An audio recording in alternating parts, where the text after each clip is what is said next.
Yeah. Yes. Okay.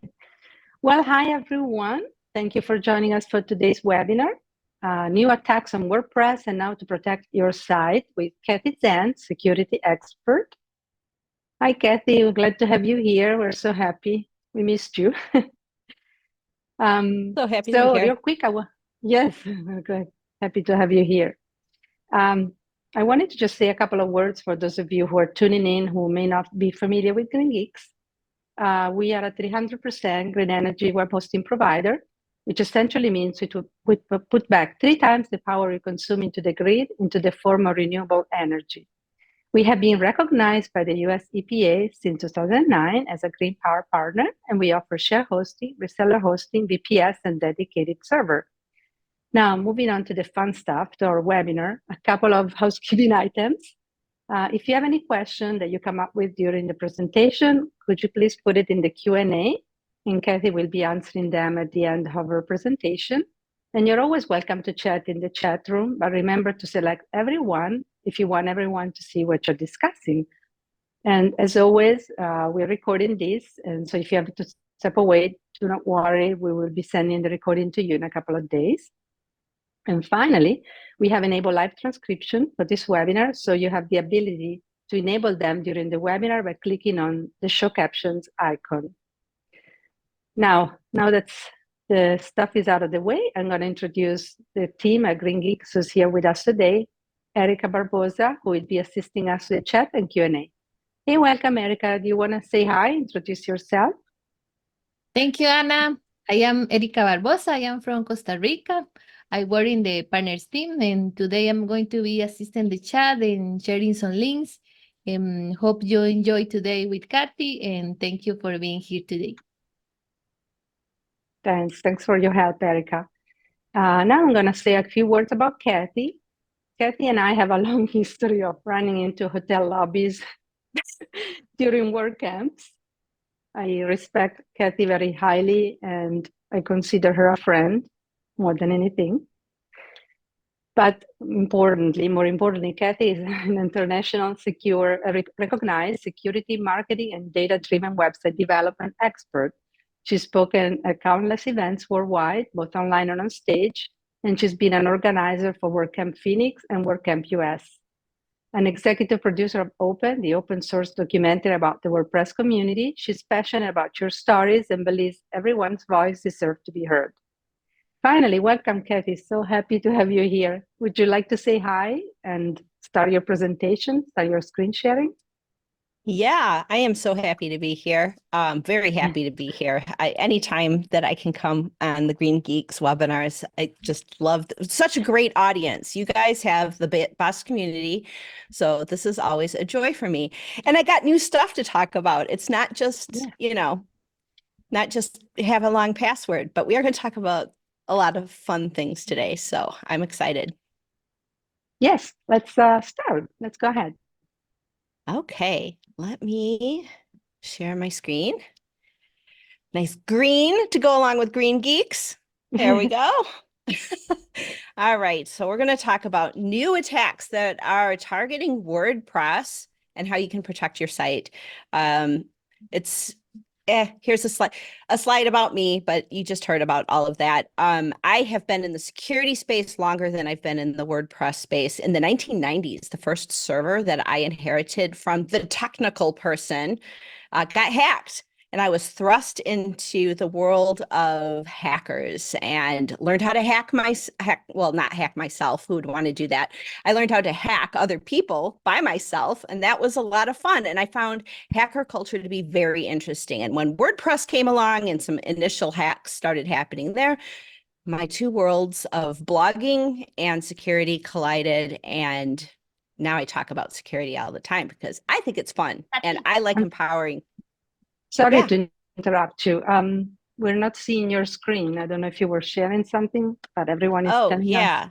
Yes, it says it's paused. Yeah. Why is it not sharing? Sorry, everyone. 1 second. Yep. Yeah, it keeps saying that it is paused. Let me restart. There Yeah, we now go. we see. Now, Yes, thank all you. right. Thanks for fixing it. Yeah. Don't know. That was weird. Okay. Well, anyway, there's some details about me and where I came from in terms of security. I have been to a couple of DEF CONs. I have gone down the escalator with Russian hackers behind me and Chinese hackers in front of me, and like, what am I doing here? But it's a fascinating world. But I'm most empowered in informing you of what these people are after and what they're doing so that you can better protect yourself, because you can put all the tools for security in place, but if you don't know how to use them and you don't know what a hacker is trying to do with their attacks, the tools are kind of useless because you have to know how to use it. It's like trying to, screw something in with a hammer. So knowing the tools is, of course, very important. All right. Security is a cat and mouse game. The attacks that first happened when I first got into WordPress security are very different than the attacks that we see today. So kind of consider us the cats. We're after this pesky little mice and what they're after. But it's going to constantly be a changing, evolving game.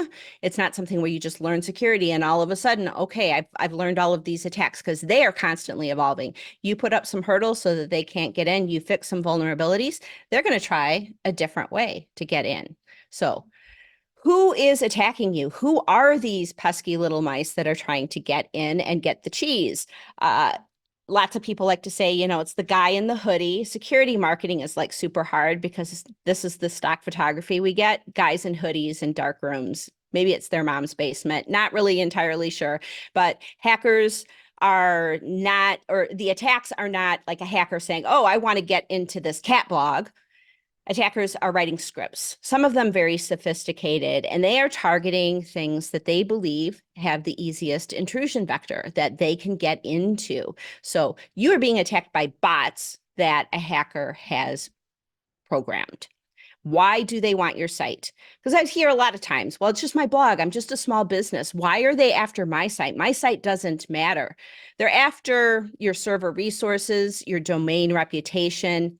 They're after anything that they can do to make a profit. Sometimes they're after just the resources on your server so that they can use that in sort of this command and control network, so that their scripts, they put them out on all of these servers and then they control those, but it's all pretty much motivated by profit. But if they put something on your site that's going to make a profit, they're also putting things like a backdoor, so that if you find that indicator of a compromise and wipe that out, they have a backdoor there too. Well, I'll just go fix this and put that malware back up there. So they are aiming to control as many servers and to have widespread, unstoppable attacks as much as possible.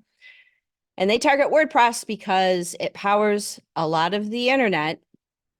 So if they have a script that can compromise a ton of WordPress sites, it's a very valuable thing. So maybe they could target the New York Times, which also uses WordPress, but New York Times basically has a ton of security up in front of their site, and 100 small businesses likely don't. So there's not a security operations team watching every single small business site. So it's kind of a juicy, low-hanging fruit type of thing. They expect you to have less security and less security knowledge. So it's an easy target for them. So that's why they target WordPress. It's widespread and it's pretty easy to target. Now, historically speaking, over the past like 10 years, I have seen tons of hacks happen because of poor authentication, reused passwords, brute force attacks that basically have a database of passwords and someone is reusing passwords everywhere, and password 123, boom, you're in, or software vulnerabilities. And this is typically happening with plugins. There are about 60,000 plugins in the WordPress repository alone, plus there's other paid plugins, but there's varying degrees of security consciousness amongst the plugin developers. So there are vulnerabilities that happen in plugins. Core has been historically, I mean, there have been some big vulnerabilities in Core over the couple of decades of WordPress, but for the most part, over the past few years, Core has been pretty tight. And themes, every once in a while, a theme has a vulnerability, but primarily we see those software vulnerabilities in plugins. But now, as the WordPress security space is starting to mature in terms of security, we are seeing new threats. And a friend of mine, Thomas Rafe, who's actually here, well, he was a minute ago. I saw him in the chat. He's here watching. He runs a business called We Watch Your Website, and his service actually monitors, I'm going to guess, I think we talked about 9 million websites. So his service is actually watching the attacks, is looking at log files of what these attacks are doing. And he started seeing something happen over the past year that was really interesting. He was starting to see attacks happening, but there was no intrusion. There was no software vulnerability. And you can see that in log files and say, oh, okay, well, here's the vulnerability and this is how they got in. Or here's the login that happened and it must have been a reused password. No, he was seeing malicious IP address. Like he'd see an admin access from a known valid user and he could line that up with his customer's IP address. But then he'd see a malicious IP address. Let's just pick on Moldova or some strange country that has no relation whatsoever to the owner of the site. And they're just all of a sudden an administrator and they're doing administrative actions and they're doing actions that are malicious. He started looking at his research, and Eric, I think one of our first links is the link to Thomas's research where he went over all of these log files. I think they were in the billions.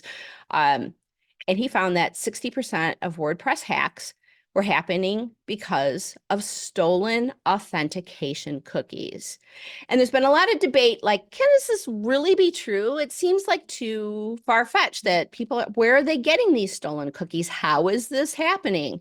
And then looking out into the wider security space, we started seeing some of these security experts talking about what's happening in the wider security world, not just WordPress, but attacks on other systems.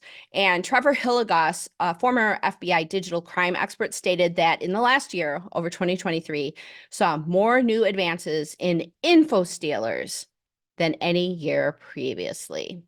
So info stealers, interesting. We're going to talk a little bit about how this works and how this affects WordPress and how it could possibly affect you.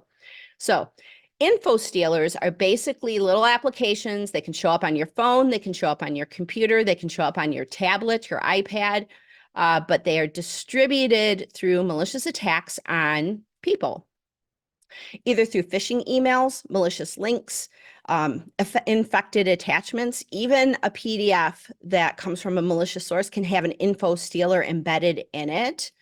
And that would affect the entire machine.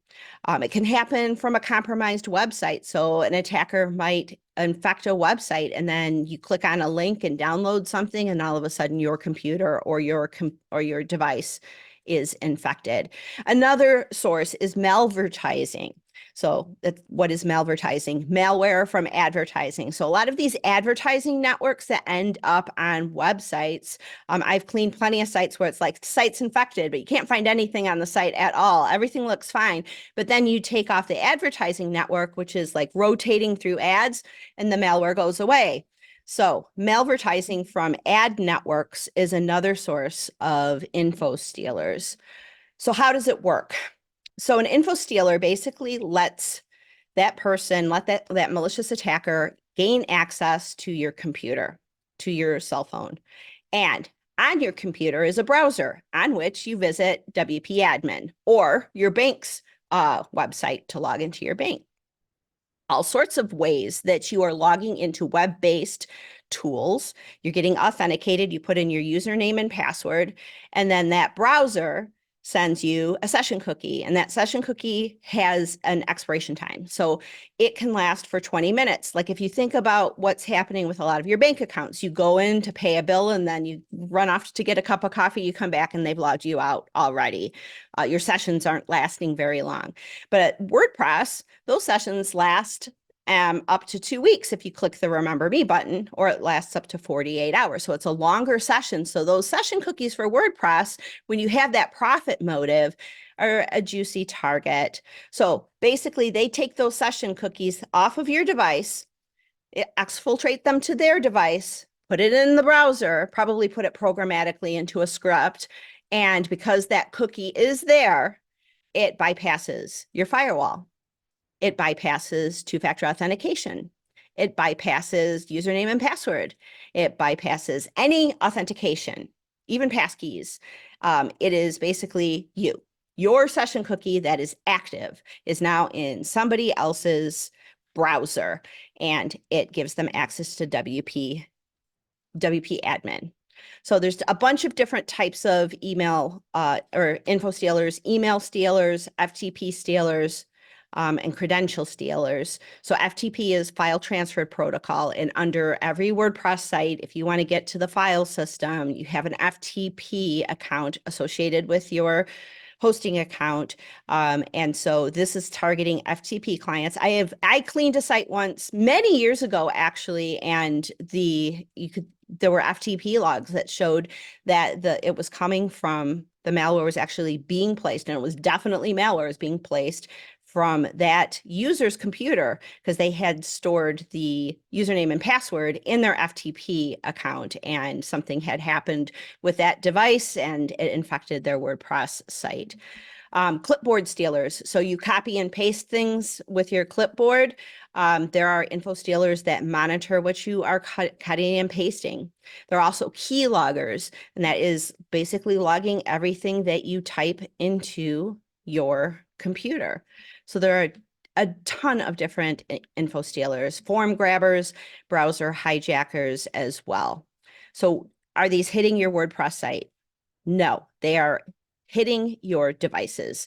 They're hitting your cell phone, they're hitting your computer, they're hitting laptops, tablets, wherever you're accessing whatever malicious thing, and you download something, you click on a phishing link and then follow whatever the malicious attacker is asking you to do. So what can we do to defend from these new attacks, these info stealers? Well, first of all, we don't want, there's a lot of sensitive stuff that we do on our computers, isn't there? It's not just WordPress.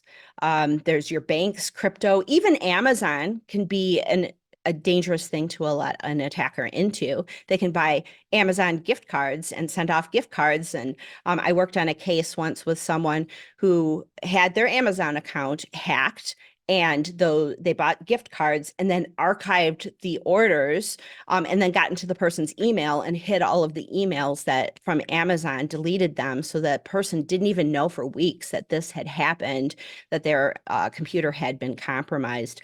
But WordPress is an asset, just like your bank account, just like Amazon, your Amazon account, just like your credit card accounts and your crypto accounts. All of these things are assets. You're not just creating a WordPress site just for fun in most cases. In a lot of cases, this is a place where your customers visit you, where you are selling things, where your students are coming and learning on your LMS system. It's your brand reputation.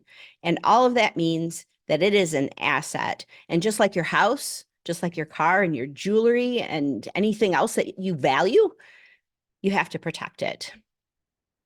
And that means making sure that you have antivirus on everything on your computers. For your phones and your devices, it's just really important not to download anything. Like if somebody sends you an attachment in email and you're like, wonder what that's all about, and you're really that curious and you can't help but click the link, just wait. Do it where you have, effective antivirus if you don't have antivirus on your phone. Making sure you have strong, unique passwords everywhere, and making sure that you keep all of your devices' operating systems updated. So just like you have to keep WordPress core and plugins and everything updated, keep your phone updated. When you start seeing an update happening with your phone or your tablet, It's very important, especially if there's like security enhancements. They never really tell you what's going on, but if you go searching around in the security process, you can see, oh, there's a 0-day happening. Keep your browsers patched. Chrome has had a number of 0 days, which is a vulnerability that the hackers know about and are exploiting in the wild. And then the patch comes out like, oh, something big's going on. So you want to make sure you keep your browsers patched. As well with browsers, there are so many important tools that you use, right? Chrome, Grammarly. I love Grammarly. It helps me think better and corrects my writing in a lot of ways. It's an extension I install into Chrome. And there are tons of different extensions that you can install into Chrome. When you install an extension, you are basically granting access to your browser to that particular extension. It's like a plugin. It's code you're inviting into your digital home, into actually your laptop or your device. So it's really important that you're judicious and you go into Chrome and you look at all of the extensions you have there periodically, do an audit of them and like, okay, well, I haven't used that in a while. Just better to not have that code there. Making sure that you're using two-factor authentication. Don't open links. Don't use public Wi-Fi. Make sure you're using HTTPS, which is, encrypting the connection to your WordPress site. And then if you have people who work on your WordPress site, make sure that they're getting phishing education. You could do phishing tests on them and see if they click links that they shouldn't be clicking on. Because if there's anybody else who has access to your WordPress site, that could be an intrusion vector as well. And then logging out. I know. I don't like logging out. I love starting my computer up in the morning and having Facebook is ready for me, Twitter, X is ready for me, my email is ready, and it's all there, and I can drink my coffee and go through everything I need to go through. Hey, even my WordPress site remembers who I am. Those extended, perpetuated cookies can be dangerous. If my computer gets infected and I shut it down or even leave it up, if I leave it up at night, that hacker overnight could have, if my computer did get infected, they would have for a free-for-all with everything that I have on my computer. So you want to log out when you're done.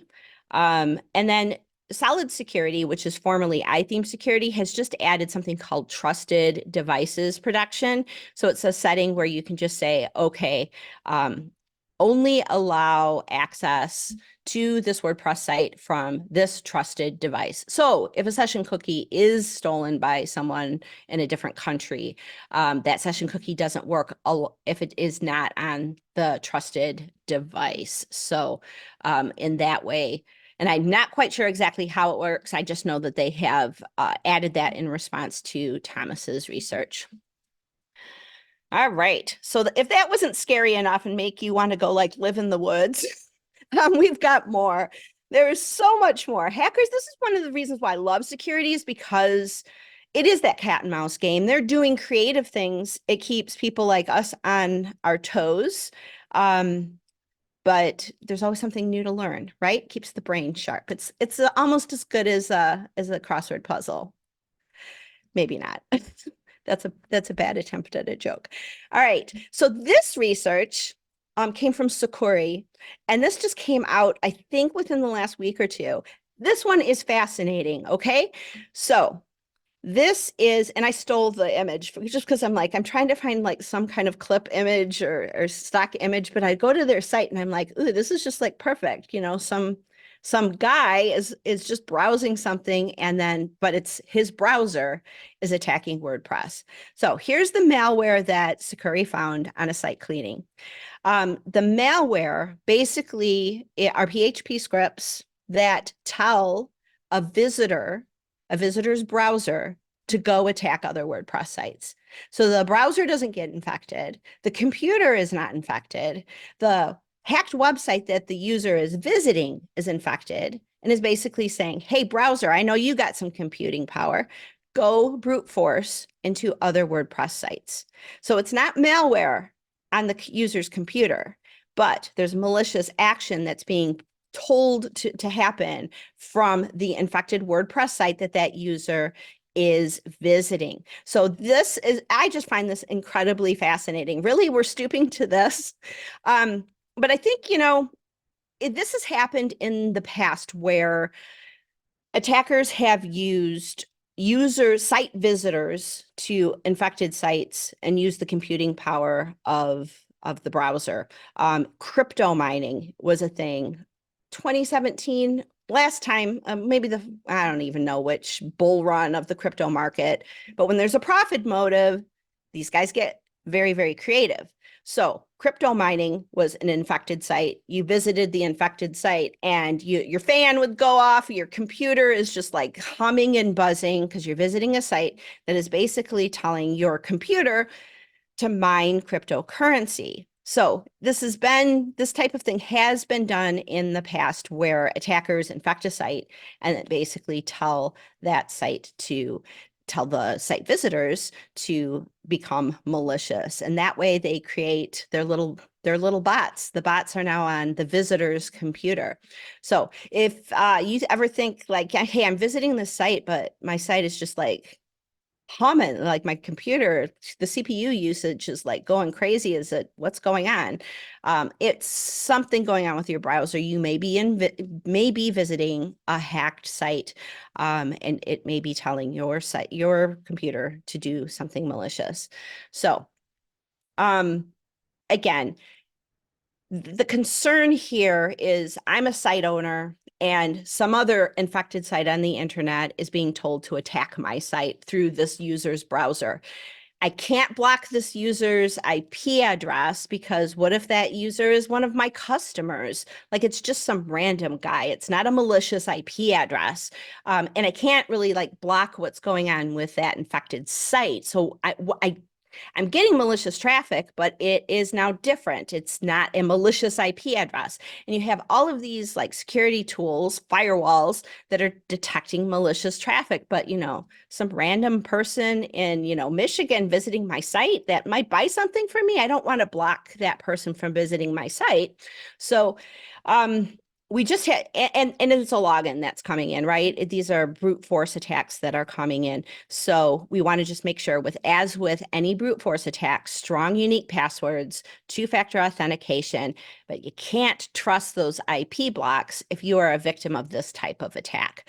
One thing that you could do, but you have to make sure that your IP address is not going to change, which a lot of times, my ISP for my house, I can't trust that my own particular IP address isn't going to change. But if you can whitelist your own IP address and then just block everything else for WP admin. And that way, if it's just you, it's just your blog and you're the only one that's ever going to log in, you could do something like that. But if your IP address rotates, you're now locked out and you're going to have to go turn off your security settings and reset that all up. So it can be sort of a pain. But here again, in the past, I've talked about the security continuum.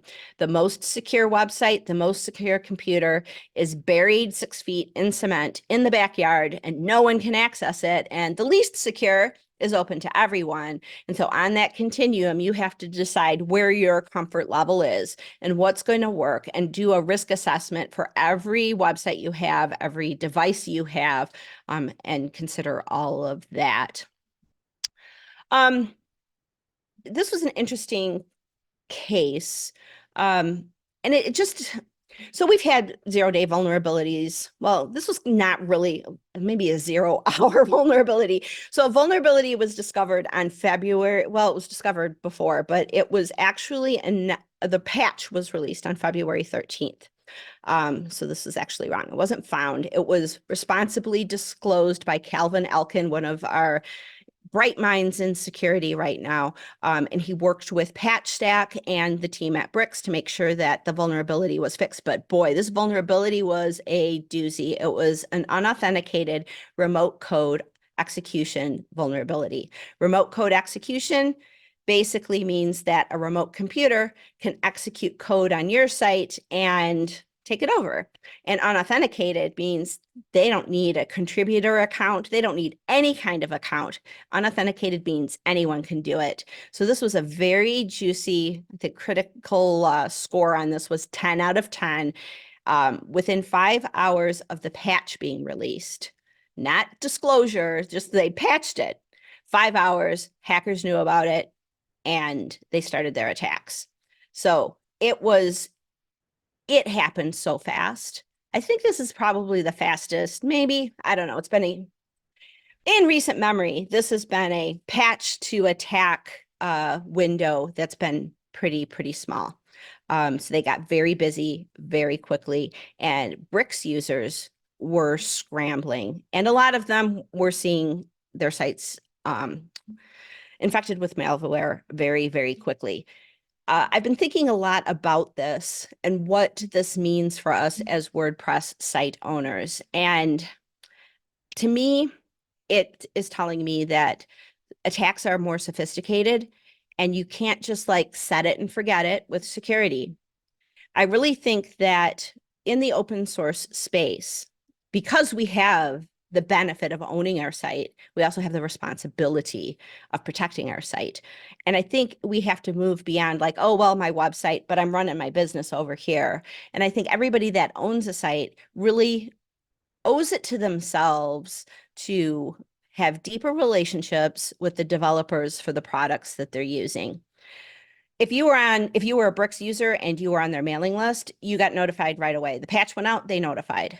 But there were a lot of Bricks users that didn't. They weren't on the list. They didn't get the message. They got the message when they started seeing hacks happen and people chattering about it on social media. That's too late. I think it's important, software is about trust. You install software in your digital home, your digital asset, your WordPress site, and that software has been developed by someone, and it is all about trust. You trust that they made a good product. You trust that they're going to communicate with you. If they don't communicate with you, there's a lack of trust. So you want to have a deeper relationship with the products that you're using, with the developers. Get on their mailing lists, because if something like that happens, you want to be the first to know about it. You can use plugins to help you make good security decisions. There's plenty of security plugins that do that. They help you make those good security decisions. But security starts up here. It starts with your mind. It starts with being aware and being informed. And hosting providers, there's plenty of hosting providers. GreenGeeks provide great security tools that help you make those good decisions. But really, I think it's important for us to realize that if we're using code developed by a group of developers, a single developer, that we establish a relationship with them and get on their lists, making sure that we understand the ramifications of the software that we have in our digital homes. So I think that's important. All right. Our last, I haven't seen a SIM swap attack hit WordPress yet, but I'm including it because I did a video on YouTube last September about SIM swapping attacks. And in the last month, about a month ago, it popped off. Like it had like a few hundred views.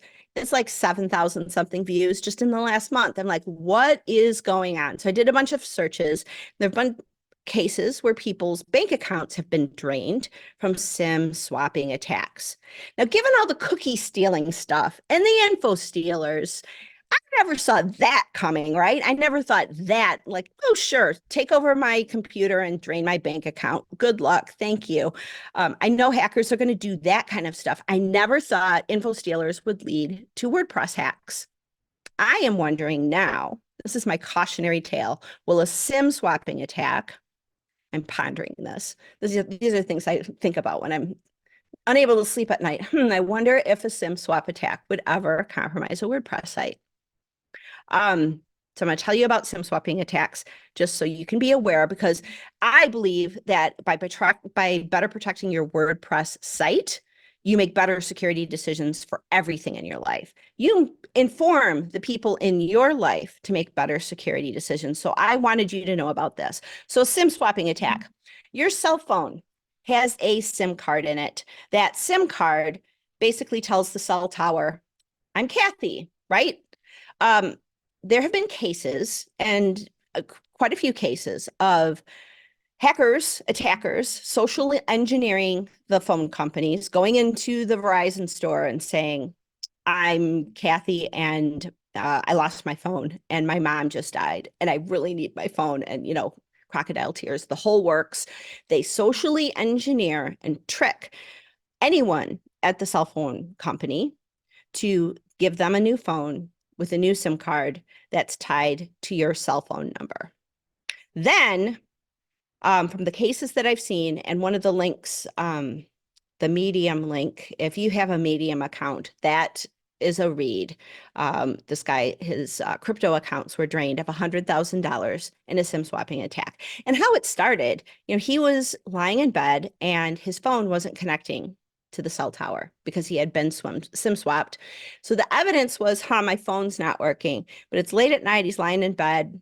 His email's not working. I'll fix it in the morning. By morning, he was $100,000 poorer. Basically, what ended up happening was the attacker got a hold of his SIM card and was able to do a password reset for his Gmail account. Through doing that, he took over the Gmail account. Then he did a password reset for Coinbase, which is a crypto account. And the password, he was using SMS-based authentication for 2FA. So then the attacker's getting that 6-digit code.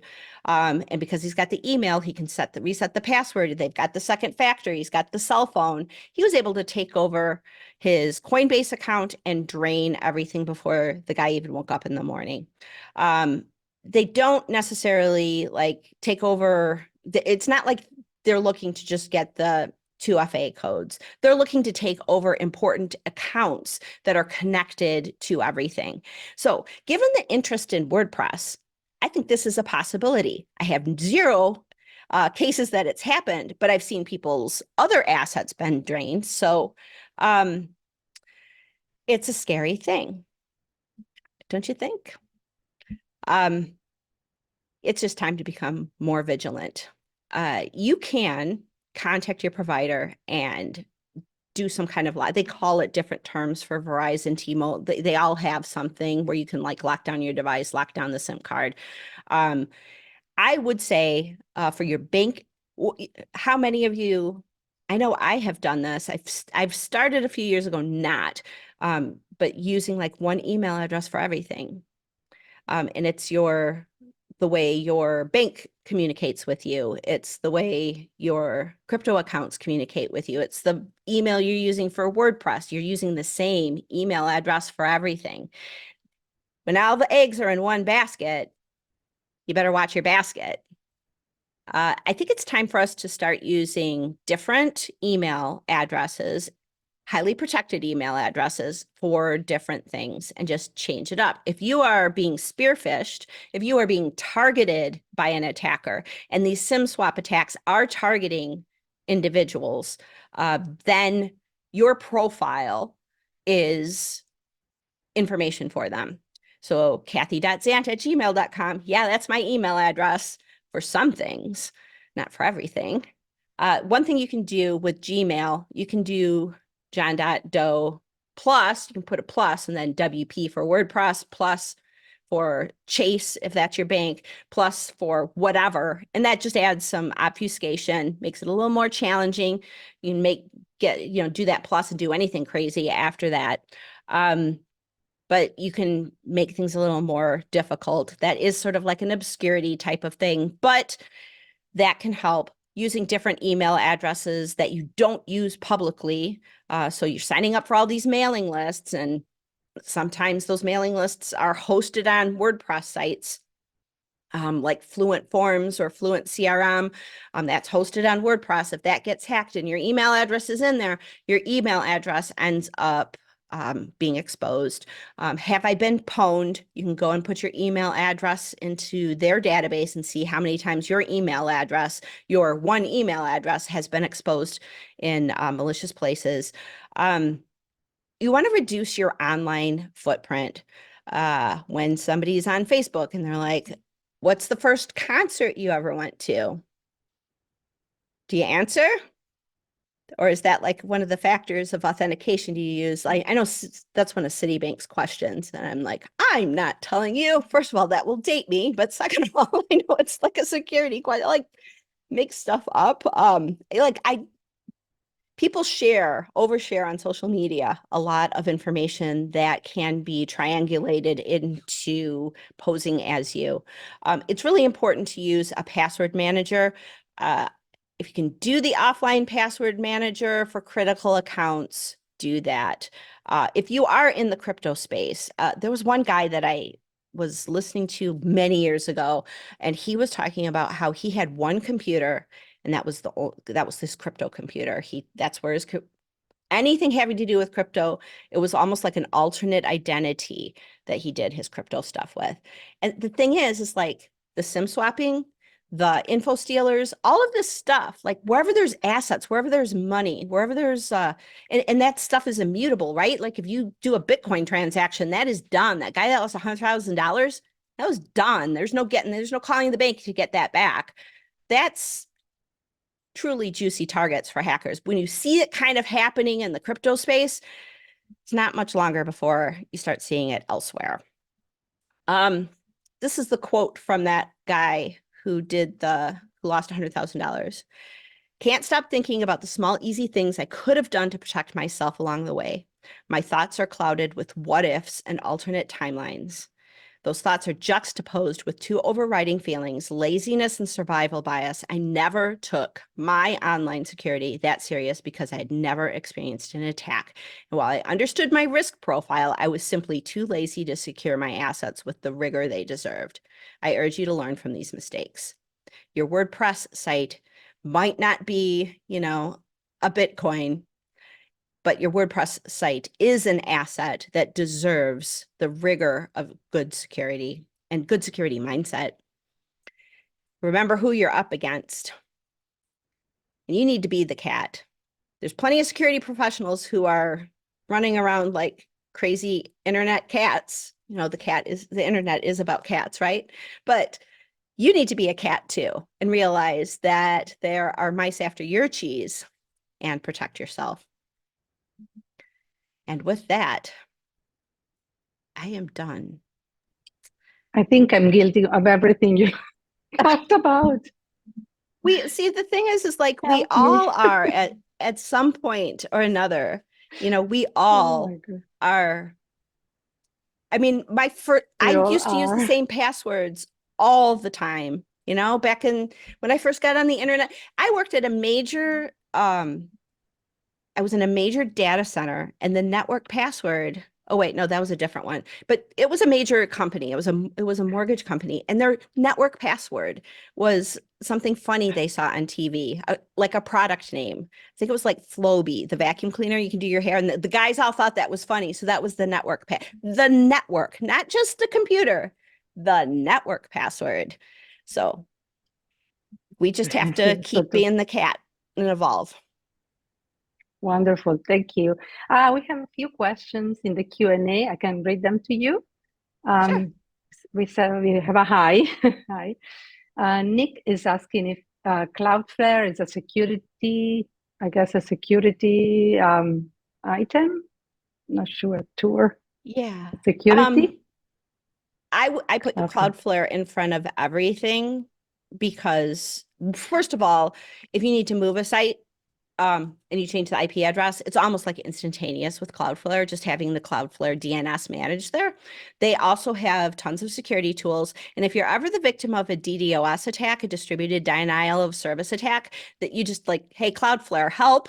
And you're already set up. You don't have to go through all the setup and the propagation of it's a CDN too. So it's a content delivery network. So they take your site and they put it on servers around the world, copies of it, and it just makes your site faster. So my site's fast in Australia, even though it's not hosted there. So they're a great tool no matter what. And it just cuts down on some of, it's not, attenuated straight to WordPress, but it cuts down on a lot of that background noise of the internet.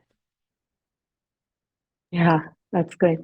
And we have Marla asking if you can explain the hacker mindset since you were once a hacker.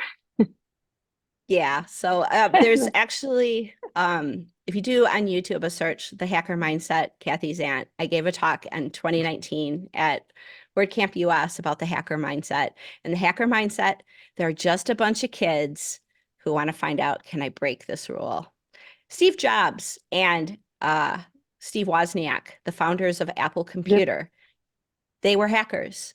They were using the phone system to get free long distance, and they were able to, you'd play a tone into the computer or into the phones called 2600 hertz, and that would give them free long distance. So the original hackers were a bunch of kids just trying to play with their reality. So hacking itself is not bad. It's very creative. It's very innovative. It's when it's done for malicious intent that, we frown on that. Yes, thank you. Aaron is asking, so regularly logging out and cleaning browser cookies are effective practices? Would using Firefox with its unique container tabs feature also help reduce exposure of your cookies? So it's when the Regularly cookie, yeah, regularly logging out, what logging out does is it kills the session cookie.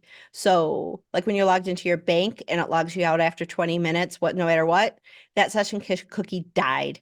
So it's when you log out, you're basically telling the server, kill my session cookies. I don't want my session cookies to be valid anymore. So even if an attacker got on your computer and sees any kind of cookie whatsoever, it's expired, basically. It doesn't work anymore. So so there's a lot of cookies that'll say like, remember my username. That's okay. Like you don't have to clear all your browser cookies. It's those persistent cookies that maintain the state of you being logged in and identified that you want to kill. So you want to log out of sites that do that. Even Gmail, even Facebook and Twitter and all of these persistent cookies that last seemingly forever. Those are the ones that you want to log out and kill those cookies, but you don't have to kill all of them. Great. Then we have Rodrigo asking, is, I guess, WordFence a useful plugin? WordFence is great. I used to work at WordFence. I cleaned hack sites for WordFence way back in the day, and WordFence is a great plugin. It will help you make good security decisions. It's not going to install it and fix everything. You still have to know how to use the tool. You have to make sure that you optimize their firewall. And then you also have to be aware that if you're using the free version, you're not getting the firewall rules and the malware signatures right away. There's a 30-day delay, but the free product actually has so much benefit to it. It's a great plugin. Solid Security is also really great too. Solid Security. Okay.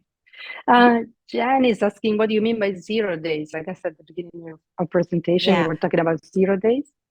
Yeah, so a 0 day is any vulnerability that the hackers know about, but hasn't been patched, and it's not public. So at DEF CON, there's all these stories of like 0 days being sold in back alleys for $30,000. A 0 day into Microsoft Windows and stuff like that. 0 day means hackers know about it. It's a known vulnerability they know about it. You might not know about it. Microsoft might not know about it, but the 0 day is known by hackers, and there's a whole trade of vulnerabilities that get sold. I've seen, hey, there's a 0 day in WordPress that's supposedly being sold. I'm watching that one, figure out what's going on with that. But a 0 day vulnerability is a vulnerability that is not known to the developer or not patched. They might have just heard about it, but it's a vulnerability until it's patched. A 0 day exploit is any exploitation of a vulnerability that is not known or patched by the developer. There's a movie called O-Day.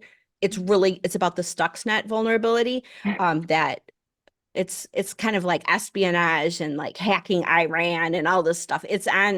I think it's called 0 day or O-Day. It's really interesting if you want to know about like sort of the higher level hackers and stuff. Okay, let's see what else. Rich is asking, how effective are ad blockers, browser segregation? Ad blockers. Ad blockers. Yeah. Um, Sometimes they're effective, sometimes not so much. I've got ad blockers on a few browsers, and I'll tell you, Forbes is basically unusable because it's just so many ads. So they're not necessarily going to protect you from malware. And I'm not quite sure what you mean by browser segregation. If that, do you mean like using different browsers for different things? Is that what you mean by that? If so, I mean, it's a practice that I do, but if an info stealer gets on your device, you could just assume that your browsers are, I don't know. Chrome has had a lot of vulnerabilities in the last couple of years. And so that's one, I use it a lot, but I also, even if it doesn't say update in the upper corner, I go and look and make sure that I'm updating Chrome frequently. And yes, which brings us to the next question. How do you patch or update Chrome from Marla? Yeah, How do you very patch or important. update Chrome? Oh my gosh. I think this is a common conversation between me and my children. Did you patch Chrome lately? So if basically you'll see the three dots in the upper right-hand corner. If you click on that, and then it'll take you into Chrome settings. And then you can go to privacy and security. And the very first thing at the top says Chrome can help keep you safe from data breaches, bad extensions, and more. Check now. And you click that and some things spin. And if it says updates, Chrome is up to date, you're good to go. And that's also the place where you can go like audit your extensions that you have in Chrome. And I recommend that you do that on a fairly frequent basis. Just, it's like plugins. Oh gosh, I didn't realize I left that installed when I was doing that one thing. It's good to just go look every once in a while. What do you have installed in Chrome? What has access to stuff you're doing? That makes sense. Okay, let's see. Aaron is asking, that's a great question. We run a site that requires access by multiple admins and editors. What easy practices should we be requiring? Yes. So yeah, that happens. You have sites that you have a lot of people who have access to. So two-factor authentication, you'll need a plugin for that. There's plenty of plugins that do that. That Solid Security has it, WordFence has it. It's in the free versions. So you'll want a multi-factor authentication so that it either emails them or has, the code in Google Authenticator.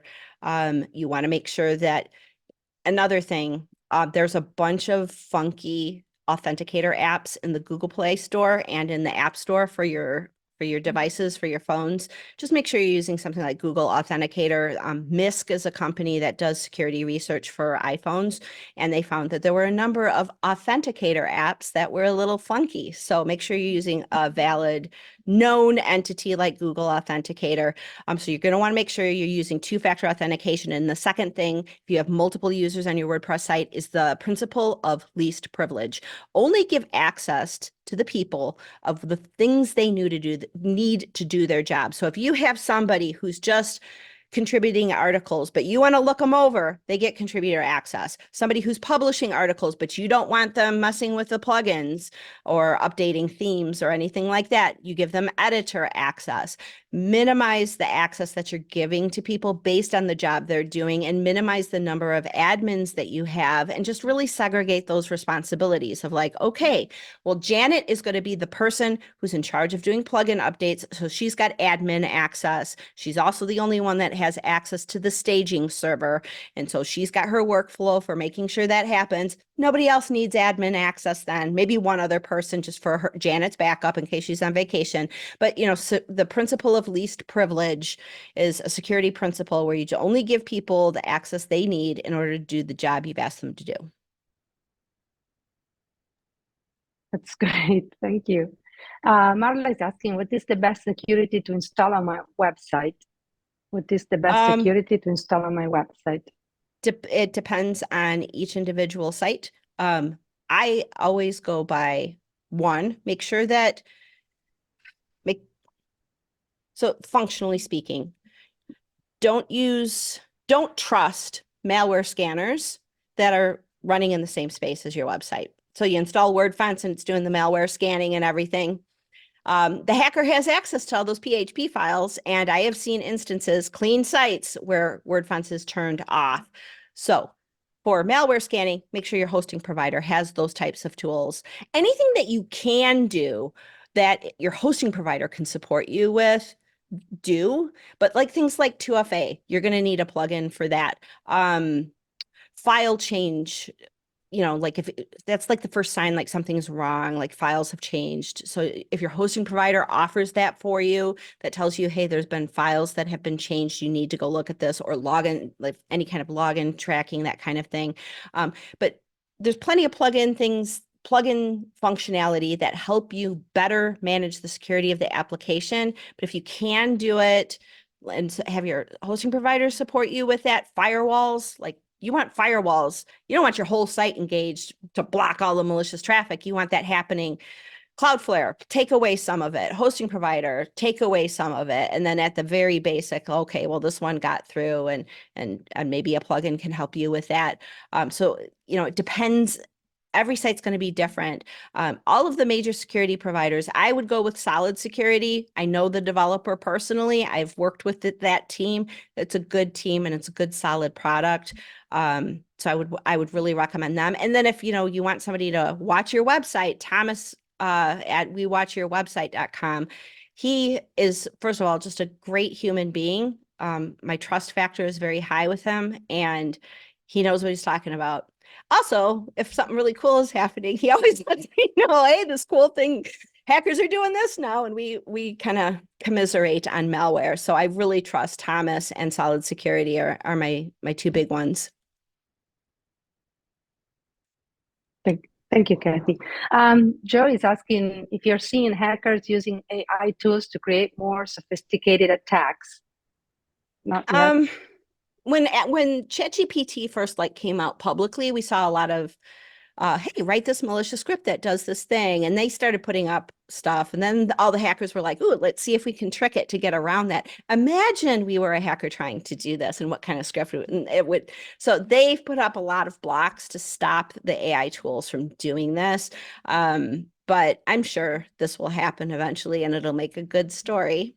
But at this point, I'm not seeing it. Great. That was a good question.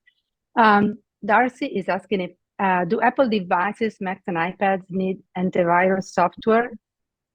That's a great question. Macs, if so, what would you recommend? Yeah. Used so to I be use PC only. Yeah. Yeah, exactly. People used to say, oh, you're on a Mac. There's no malware for Macs. There's malware for Macs. There definitely is. So my last job required that I use Avast, so it's on there. And then there's another application called Clean My Mac, and it has a malware scanner in there, but it's typically to just clean up processes and stuff like that. But I use both of those.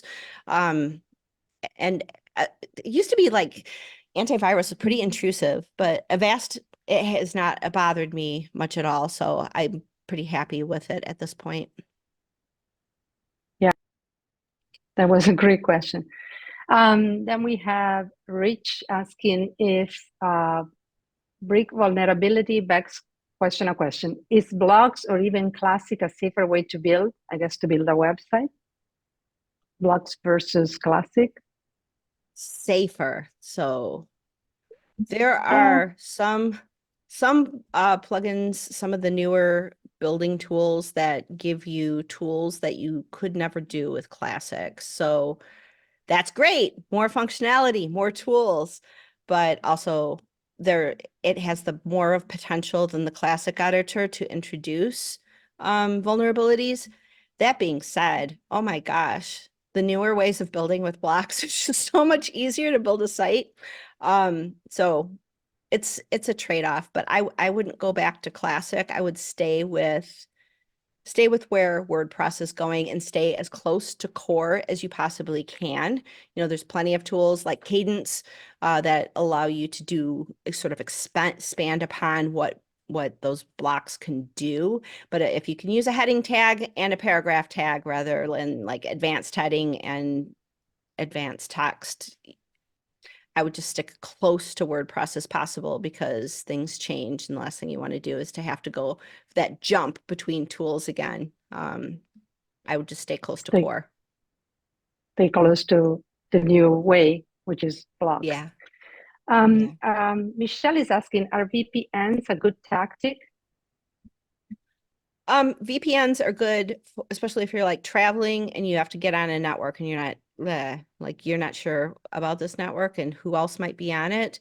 You know, there's these things called pineapple devices, and people go to like a public place and set up like you're at the airport and it's like airport Wi-Fi, and they name it something that's kind of tricks you and people log on to that. That would be something where you just want to be really careful what networks you're signing onto. And then, you know, using a VPN will encrypt traffic so that anybody with that pineapple device, that listener, so to speak, that they can't, I don't know why maybe it looks like a pineapple, but I just know that's what they call it. But you just want to be really careful the networks you do sign on to. And if you have any doubt whatsoever, use a VPN. And yeah. Good. Aaron is asking, when will WordPress support FIDO-based USB security keys? Are you talking about USB security keys? Okay. Like the UB key and things like that, I'm pretty sure. Good question. It's going to happen in a plugin first.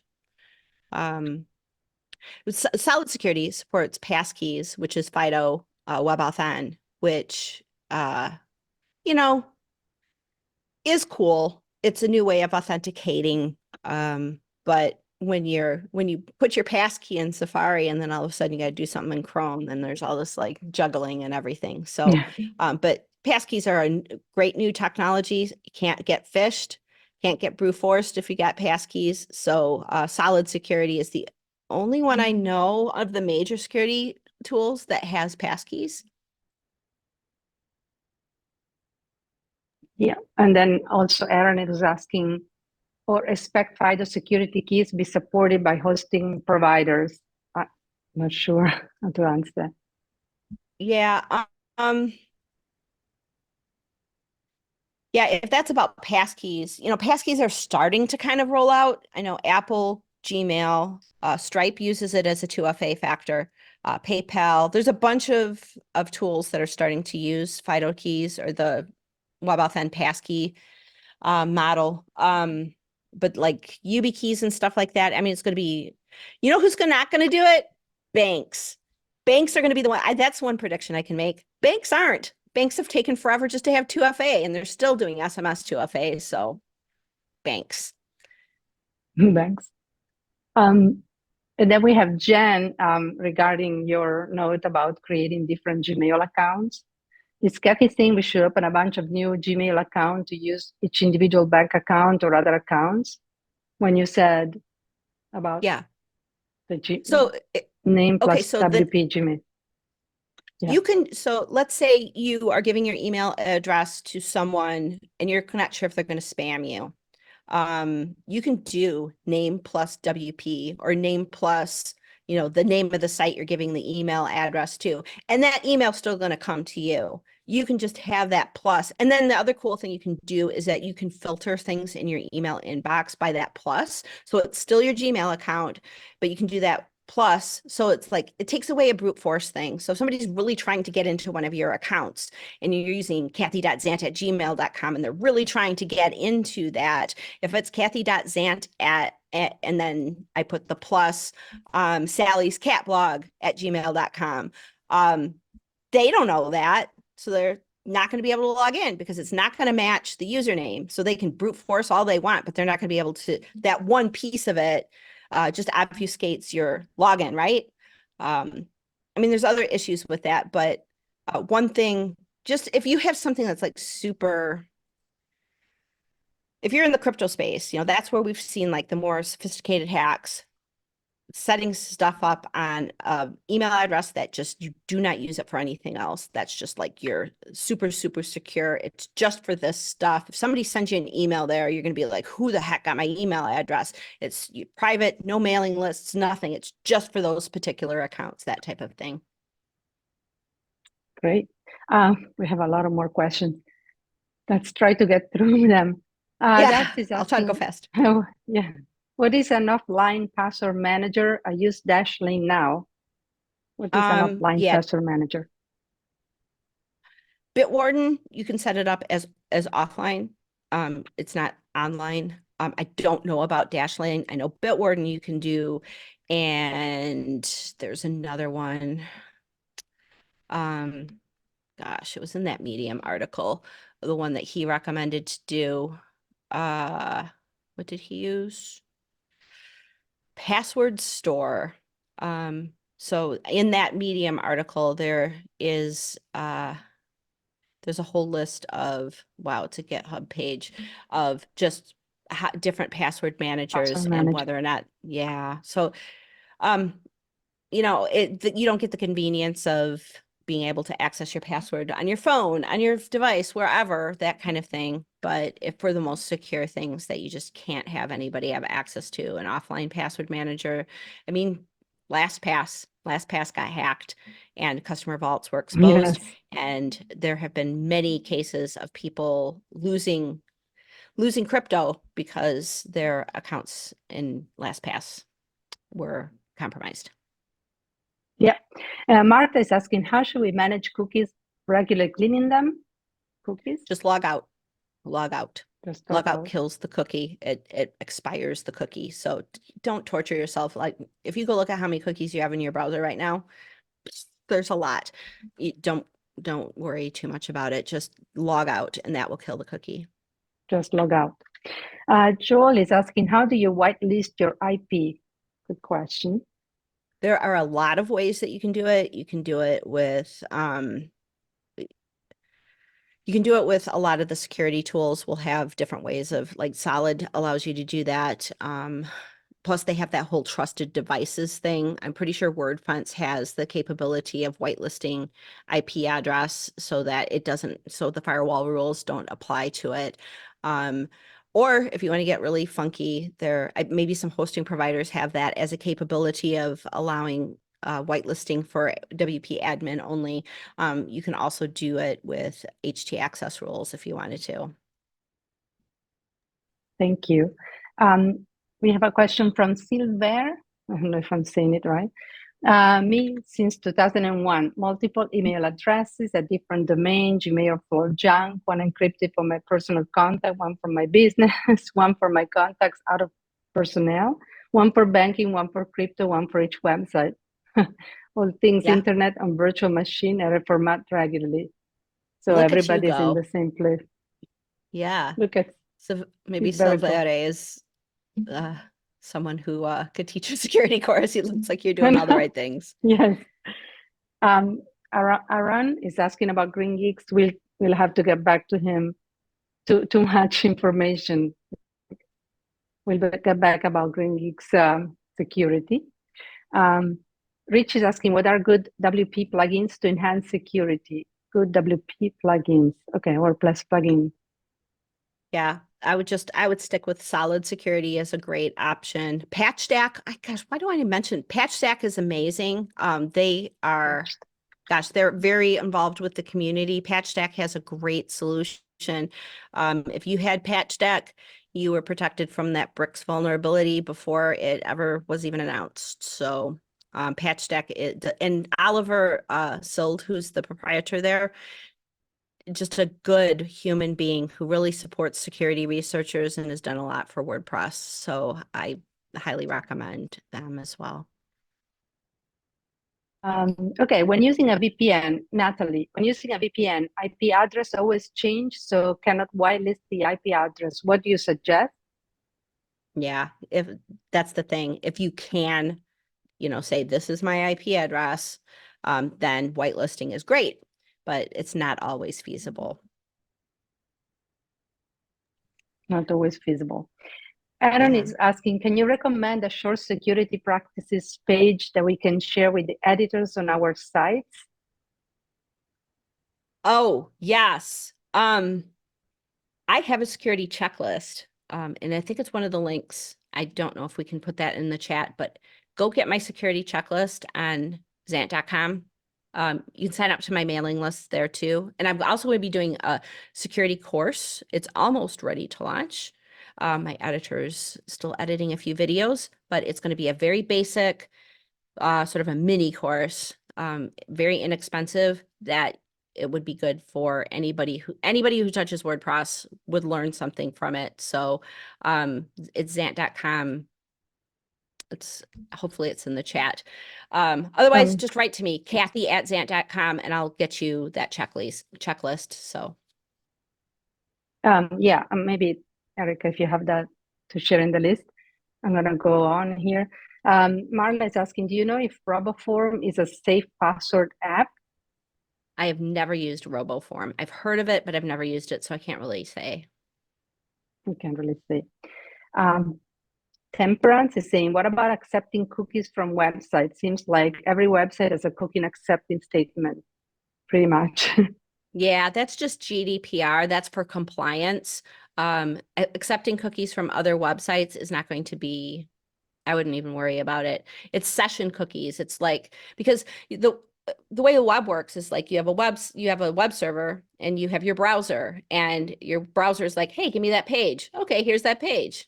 It doesn't maintain knowledge of who you are unless it has those session cookies. So those are the only ones you really need to worry about logging out when something knows that it's you. Yeah, that's true. Mike is asking, sometimes that least privilege assignment doesn't align with existing roles. For instance, editor. Are there any tools that you're aware of that help with more granular roles for WordPress or WooCommerce? Yeah, well, WooCommerce adds like store, so some plugins will add different roles, like LMSs will add students and instructors and team. There's a whole bunch of things. And then WooCommerce adds like store manager. And so there has to be a plugin for it. So if you have a specific role and you want to lock things down, I'm certain there is a user role plugin that is available. I would search the repo for that. Thank you. Joe is asking, there have been certain WP WordPress vulnerabilities that recently made media attention. Is there a list of plugins that we should avoid? No, but how a plugin vendor handles a security issue, like a vulnerability, tells you a lot. Remember, security is all about trust. Open source, all about trust. You are trusting that this developer is coding as best as possible and is being forthright and honest with you when there's an issue. The Bricks team, even though that was a pretty severe, spicy vulnerability, they handled it so well. And their latest version that they just released today, just talking to a security guy this morning about how much additional security protections they added to Bricks because of that. That is the kind of stuff you want to see. Not that they had the vulnerability, but how they handled it. It tells you everything. There have been some vulnerabilities in some plugins where they're just like, we had a vulnerability, and they just like hide it. They don't even put it in their change log. It's like, maybe fixed a security thing. Like, no, just be honest with me. I want to know. Tell me the truth. I'm a big person. I can handle this, right? You want your kids to be honest with you. You want your developers to be honest with you. So that's the kind of stuff that I would watch out for. But you can go on the like PatchStack. They have a whole database of vulnerabilities. So you can go look at a plugin you're considering and saying, oh, wow, and see all the different vulnerabilities, and you can see how they've handled it. Look at their change log and see how they've been forthright about it. You want it to the communication is so important. Being very, very clear about what happened, how they handled it, whether or not you're affected. If you are affected, this is what the proof of indicators of compromise actually are. So you just want to watch how they communicate, really. Yeah. I have a whole And talk then we on have that. Rich. Yeah, you have a whole talk. Thank you. Rich was asking us if you recommend blocks versus Elementor for safety. If I had to choose between Elementor or Bricks, I would go with Bricks. Bricks. Personally. Elementor has been the one of them that has not, the last vulnerability they had in Elementor Pro, they did not publicize it well. They kind of hid it, and I didn't like that personally. bricks. Okay, let's see, Marty, real quick. We have only a few minutes. Looking at my Google Chrome, I see in the permissions area many sites that are HTTP. Should I delete all the HTTP sites permissions for cookies? No, because it's not really, well, I don't know. I would have to go on a case-by-case basis with that. Hard to say what those cookies are for. I mean, if it's just a cookie that, hey, you visited, it's not that big of a deal. But yeah, HTTP, most sites should be using HTTPS. Those might be just very old sites that you never visit, that you haven't visited in a very long time. So, Yeah, but it's not going to we should all expose use you, right? HTTPS. Yeah, yeah. Jennifer is asking, will we get the list of websites recommended here today, or can we see the chat to get the answers to the questions? Yes, absolutely. We can send a list of all the sites and everything you've talked about. We can put a list in the recording when we send out the recording. Yeah, we can do that. I guess Aaron is saying, thank you for asking the questions. While 99% of this has covered practices already implement and encourage for others with access to our WP accounts and promote to everyone in general. Great, someone is following. And then we have Marla. Thank you for spending the time answering all these questions. Thank you, Marla. Henry, I guess he had a question about the use of name plus WP Gmail when you were mentioning. Yeah. Yeah. Yeah, I can you know what? Subscribe to my YouTube channel. Go to YouTube, search for Kathy's Aunt, and my channel's there. I'll do a video on it and explain how that all works, because I think it's important. It's a good tool to use, not just for security, but it's a good tool to use for just like keeping inboxes clean and stuff like that. So I guess the question was like, is it a different account, or? Yeah, no, it's not a different account at all. Yeah, yeah. It's just a feature of Gmail where you can put whatever you want after that plus. The email is still going to arrive to, you'll still get the email, but what you're giving out to the world is different. So the scripts and everything, if it gets it, breach happens, it's just more obfuscation type of thing of. Yeah, I had the same question. JD is asking, being open source, do plugins go through a security vetting protocol prior to being published? Not exactly. But the fact that it's open source and that security researchers can actually go look at that. I've worked with a number of security researchers. I've done some security research, and there's certain functions that get misused sometimes. And so they can go do a search of the whole repo and look for, hey, did this person do it? What other plugins have done this misalignment with this particular function, and find those things and get them fixed. Whereas with like closed source systems, do you know if a vulnerability is there or not? Security researchers don't really know, because until they can hack into it, you can't view the source code. Yeah. And then 2 more quick questions because we're out of time. Is good to change the WP admin URL?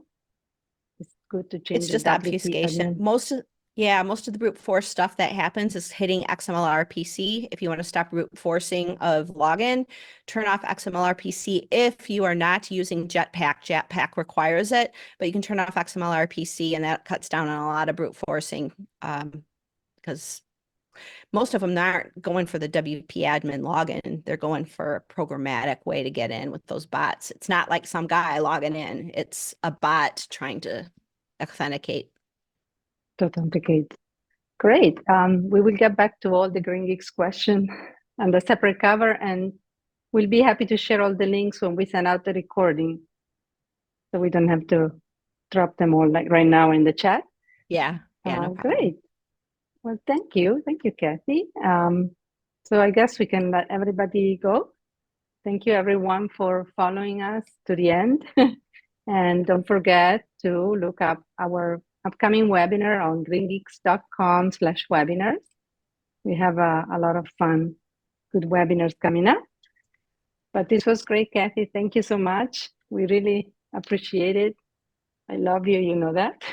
Yes, I love you too. Forever. Thank you so much. It We was so love good to you. see you at WordCamp Phoenix, and thank you for the opportunity to share all of the security Absolutely. knowledge. I hope if it just protects one person from getting hacked, I think it's going to be a good thing. It was worth it. And we'll have you again, I'm sure, Amazing. in a couple of months, maybe. Thank you, Yeah. Kathy. Thank you, Thank you so Erica. much. Thank you, everyone. We'll see you Bye, soon. Erica. Bye. Bye. Bye.